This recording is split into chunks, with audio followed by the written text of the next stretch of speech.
Diabetic సంబంధించి ఏమన్నా గాయాలు జరిగినప్పుడు మానకపోవడం గల కారణం ఏంటి? ఇప్పుడు మనం నడిచేటప్పుడు ఒక రాయి ముళ్ళో గుచ్చుకుంది అనుకోండి, ఇమీడియట్గా ఏం చేస్తాం, నొప్పి వల్ల కూడా చూసుకుంటాం. ఈ డయాబెటిక్ పేషెంట్స్ వచ్చే ఇబ్బంది ఏంటంటే ఆ పెరిఫెరల్ న్యూరోపతి వల్ల. అంటే డయాబెటిక్ ఫుట్ అల్సర్స్లో 30% ఆఫ్ అల్సర్స్ అవి మెయిన్గా రావడానికి కారణం ఏంటంటే ఈ వెరికోస్ వీన్స్ అనేది ఎందుకు వస్తుంది, దీనికి ఎలాంటి చికిత్సా విధానాలు? మనకు మొహానికి చేతికి వచ్చిన ఇంపార్టెన్స్ ఎప్పుడు కాళ్ళకు ఇవ్వం. ఈవెన్ స్నానం చేసేటప్పుడు సబ్బెట్టేటప్పుడు కూడా మన కాళ్ళు మనం ఎప్పుడు కరెక్ట్గా చూసుకోము. ఎలాగైతే బీపీ షుగర్ వస్తుంది కూడా అలానే వస్తుంది. కాకపోతే ఈ వారికోజ్ వెయిన్ సమస్య రావడానికి మెయిన్గా ఇప్పుడు ఇంకా ఎక్కువ పెరగడానికి కారణం ఏంటంటే ఈ వెరికోస్ వీన్స్లో కొందరు జలగలతోని ట్రీట్మెంట్ చేయిస్తారు. అపోహలు ఏంటి, వాస్తవాలు ఏంటి? మీరు అడిగిన చాలా అద్భుతమైన ప్రశ్న. ఎందుకంటే చాలా మంది జలగలను పెట్టి ఈ బ్లడ్ తీపియడం వల్ల మీ ఒంట్లో రక్తాన్ని తగ్గించుకుంటున్నారు, కానీ మా దగ్గరికి అలాంటి జలగల ట్రీట్మెంట్ తీసుకొని కాలు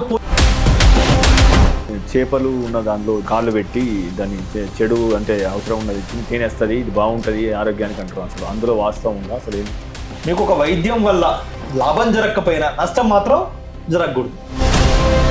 ప్రభుత్వ హాస్పిటల్కి పోలేము, ప్రైవేట్ హాస్పిటల్లో మనం అఫోర్డ్ చేయలేము. అంటే అటువంటి ఒక సెక్షన్ ఆఫ్ పీపుల్ ఉన్నారు. రానున్న రోజుల్లో వైద్య సేవల ఖర్చులు ఏ రకంగా ఉండే అవకాశం ఉంది? మన ఇండియన్ పేషెంట్స్ ఏంటంటే బంగారాన్ని ఖర్చు పెడతాం, బట్టలు ఖర్చు పెడతాం, ఇంట్లో మేకను కోసి పెద్ద ఫంక్షన్ చేస్తాం, అవసరమైతే మనం కారు కొనుక్కుంటాం. కానీ హెల్త్ దగ్గరకు వచ్చేసరికి మన ఇండియన్ పాపులేషన్లో ఏంటంటే చాలామంది అసలు హాస్పిటల్కి రారు, హాస్పిటల్కి వెళ్ళాలనుకోరు. వచ్చిన వాళ్ళు కూడా ఏమంటారు, సార్ నాకు మందులతోటి అన్నీ తగ్గిపోవాలనుకుంటారు. సార్ మేము ఇక్కడ ఉన్నది ఎందుకు, మాకు ఒక పేషెంట్ యొక్క గోర్ని కూడా తీయడం ఇష్టం ఉంటుంది.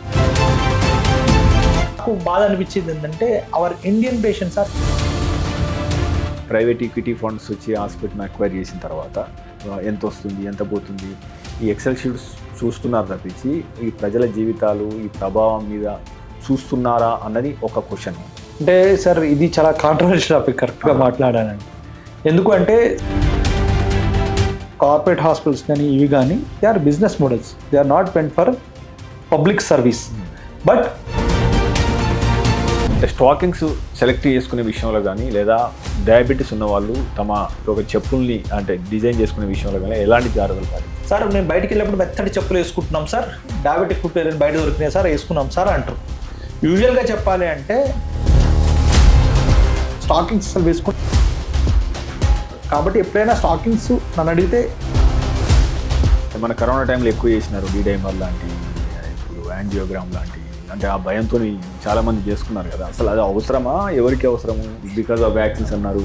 వ్యాక్సిన్స్ వల్ల వచ్చే అవకాశాలు, స్టెరాయిడ్స్ వాడడం వల్ల ఏమైనా జరిగిందంటారా? అంటే ఇది కేవలం కరోనా వల్ల వచ్చిందా, వ్యాధి తాలూకు వైరస్ ఏదైతే ఉందో?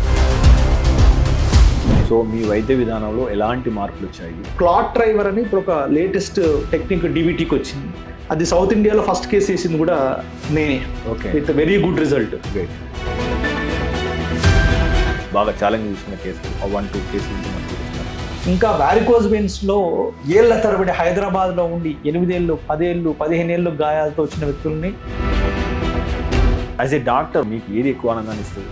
ఇప్పుడు చాలామంది నన్ను అడిగారు, ఇప్పుడు నువ్వు డాక్టర్గా చేసావు కదా, ఆనందంగా ఉన్నావా బాధగా ఉన్నావా అని అడుగుతారు. ఒకటి, when you think it is a treatment, it looks like a treatment. When you think it is like a punishment, it will look like a punishment. ఇప్పుడు నేను ఇదే వ్యాధి లక్షణాలను నేను గూగుల్లో చూడొచ్చు, చాట్ జీపీటీలో కూడా చూడొచ్చు. మీరు అడగొచ్చు చాట్ జీపీటీలో లేనిది నాలో ఉంది ఏంటి అని.